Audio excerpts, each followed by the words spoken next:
ST कर्मचारी आंदोलनाबाबत तोडगा नाही, संपकऱ्यांची आज संध्याकाळी मुख्यमंत्र्यांसोबत चर्चा। कर्मचारी काय भूमिका घेणार याकडे लक्ष।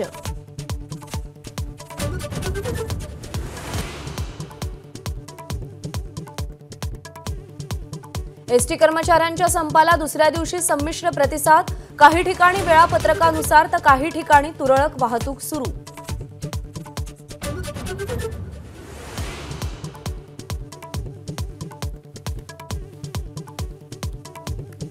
कामगार न्यायालयाकडून एसटी संप बेकायदेशीर घोषित, तातडीने कामावर रुजू होण्याचे आदेश, अन्यथा प्रशासनाकडून एफआयआर।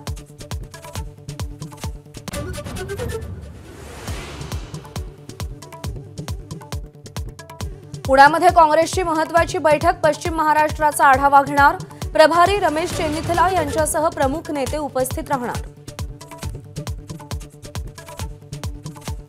राष्ट्रपती द्रौपदी मुर्मू आज उदगीर दौऱ्यावर, विश्वशांती बुद्ध विहाराचं लोकार्पण करणार, शहरातल्या विविध कार्यक्रमांना उपस्थित राहणार असल्याची माहिती।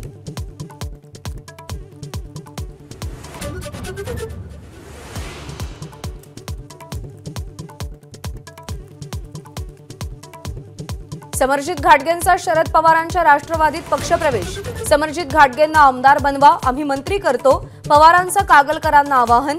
घाटगेंचा मुश्रीफांविरोधात सामना जवळपास निश्चित।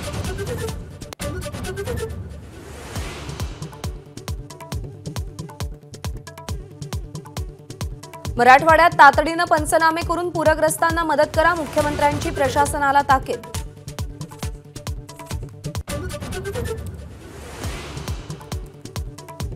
आमदार आदित्य ठाकरे, खासदार संजय राऊत आणि विरोधी पक्षनेते अंबादास दानवे मराठवाड्यातल्या पूरस्थितीची पाहणी करणार, बांधावर जाऊन शेतकऱ्यांशी संवाद साधणार।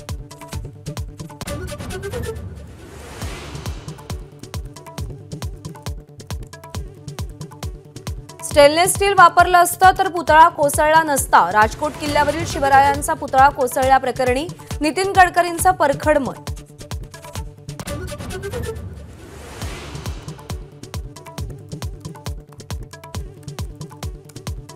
नौदलाच्या आता निर्भय क्रूज मिसाईलची शक्ती, स्वदेशी तंत्रज्ञानातून विकास, जमिनीवरून आणि पाणबुडीवरूनही मारा करण्याची क्षमता।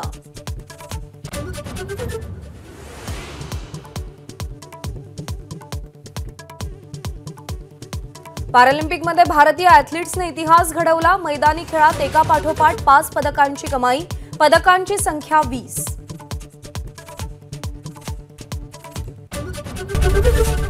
एबीपी माझा, उघडा डोळे बघा नीट।